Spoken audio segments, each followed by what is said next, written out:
Quest'opera si intitola Estasi di Giovanna d'Arco Dreyer, è ispirata a un frame di un film del 1928, appunto di Carl Theodor Dreyer su Giovanna d'Arco. Mi interessava appunto trarre, per così dire, un'opera da questo film, perché intanto quest'opera cinematografica è una sorta di continuo ritratto, diciamo così, è tutto impostato sui primi piani. Quindi anche per questo mi ha affascinato molto, e poi mi interessava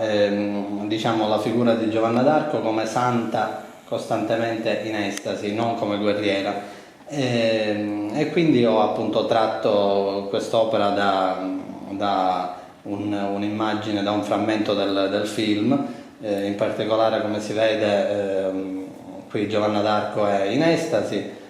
soprattutto ho insistito sugli occhi, e quindi ho creato questa immagine inserendola dentro con una comune schermata web, come se diciamo stessimo vedendo il film in questo momento, e